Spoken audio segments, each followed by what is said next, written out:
It's one of the reasons I use social media to the level I do, because otherwise I'd have no voice. So I think actually beating Obama would have been easier than beating Hillary Clinton. So with Biden, it's not the age. I think there's something going on, but it's not for me to say. And he gets angry all the time. And that's a bad sign. You know, there are lots of reasons to be angry. I should be the one that's angry. I'm less angry, much less angry, and I should be the one that's angry. You know, these are dishonest people. And you can't do anything about it, like Schiff, where he goes and repeats what I said on a phone call was a total lie. And we caught him cold. You can't do anything because he said it in the halls of Congress. It should be the opposite. You have to be more honest in the halls of Congress. Sometimes you'll see the evening news and they'll start off with the exact, there was a line they used a while ago called manufactured. Something was manufactured. And all three newscasts said it was a manufactured statement or something. And I said, who uses that word? I've never heard that word used in politics. All of a sudden they're using the word manufactured, all three of them. They're like a pipeline from the DNC. And of course, CNN is, you know, it's just dishonest stuff. In an exclusive one-on-one interview, One America's chief White House correspondent, Rion, spoke with President Donald Trump about the tensions in the briefing room, walking down memory lane, and why everyday Americans support his presidency. Take a look.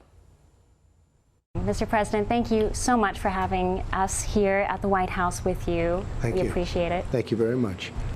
There are people there who you would probably get along with them fine. Their questions often devoid of rationality, reason, decency. So my question to you is, do you think these attacks against you in that briefing room, are they organic questions from individual free-thinking people? I think most of them are told what to ask, and I see them reading their notes and then they look up and they ask this really obnoxious question, and I can respond to it. And I used to love really sparring with them, but I think they're told actually what to ask, how to ask it. And what I do now is if I don't like a question, I'll say thank you very much, bye-bye, and I leave. And frankly, I mean, I'm not telling any town secrets. What happens then is that everybody gets angry at the reporter that asked that obnoxious question. I don't mind tough questions. What I don't think is fair are some of these questions that are really statements more than questions. They're supposed to be asking questions of the President of the United States. And if they can't do that, then I do something else. Your administration has been incredibly open to the press. Do you feel that that's recognized properly? Well, you have one man who I think hasn't answered a question since July something, some date in July, some long time ago. That's a long time ago. And then you have me. Here I am with you, and I'm with everybody, and I go to the helicopter and I'll take questions, screaming questions, and I've answered, you know, every question you would imagine that could be asked. And I feel good in doing it. And the reason I do that is because it is fake news. I get so many, you know, there's so much corrupt. It's really worse than fake. It's corrupt. CNN is, you know, it's just NBC is horrible. NBC is horrible. Comcast. It's supposed to be calm. I call it con because it's a con. Comcast is horrible. ABC is horrible. CBS. And of course, CNN is, you know, it's just dishonest stuff. And then of course, MSDNC, we call it MSDNC, is just atrocious between them and CNN. But if I don't go out there and give an answer, oftentimes it's live television, which frankly I like a lot better because, you know, they don't chop it up into 15 different pieces where it doesn't make sense. So I'm very happy to be answering questions because I have no other choice. It's one of the reasons I use social media to the level I do, because otherwise I'd have no voice. To the extent that you can comment on this, you and Joe Biden are roughly the same age, yet we're watching Joe Biden slip very gently into senility while you're at the top of your game. What's your secret? Well, I am 4 years younger, but that's not the big deal because I know people that are 78, 79, and 80, but I also know people that are in their 90s that are totally sharp, mentally sharp, even physically pretty good. I have one 100. I'm 100 years old, sir. He's sharp as can be. So with Biden, it's not the age. I think there's something going on, but it's not for me to say. You know, it's not for me to say. I do say this. Why isn't he being grilled by you right now instead of me? Why isn't Why isn't he taking any questions? And then when you watch, like I watched that fixed ABC interview, that was terrible. And I like David Muir a lot, but those questions were terrible. The way he asked these really easy questions. And the other thing is Biden's always getting angry. He's so angry, which is a sign, by the way. But you can ask the simplest question. He asked some, you couldn't have been softer than David Muir was the other night at ABC. And I watched it. And he gets angry all the time. And that's a bad sign.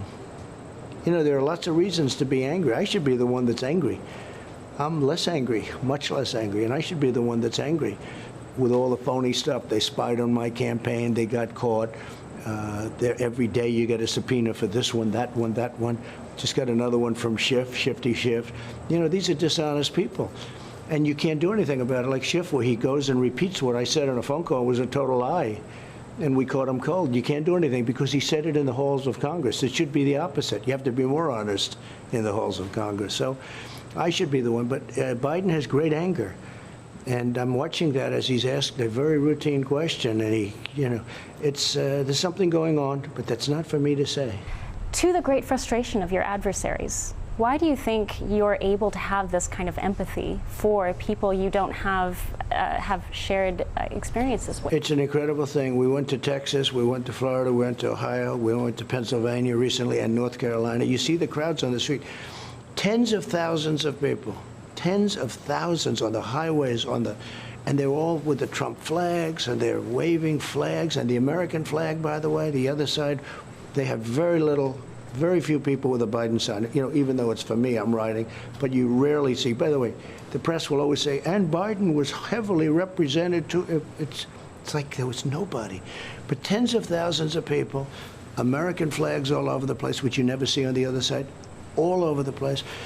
And I say it's incredible. I will say this, we had a 2016 election like no other. There is more spirit in this, there's more enthusiasm in this than there ever was, ever, for 2016, and we had unbelievable enthusiasm. We have more today, and that's because I produced.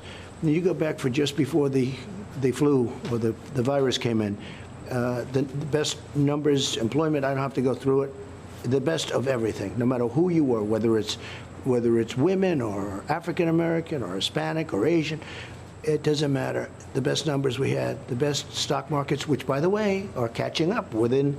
Right now, we've already NASDAQ, you know, and S&P are higher than they were even then. And that's because the markets know what's going to happen. We're going to have an incredible next year if somebody doesn't come along and raise taxes, which they want to do. But there is a tremendous feeling that we have for each other. I have and they have. There's a great loyalty. In fact, if somebody isn't with me, like a senator or a congressperson, then they really don't get, I mean, they're writing a lot of stories, but they don't get elected. We have a tremendous relationship together, and they want one thing. They want to make America great again, and that's what I want to do. That's why I'm here. Make America great again. It's very simple, and that's what we're doing. Mr. President, thank you for sitting with us, or standing with us, as you will. Thank you, Chanel, very much.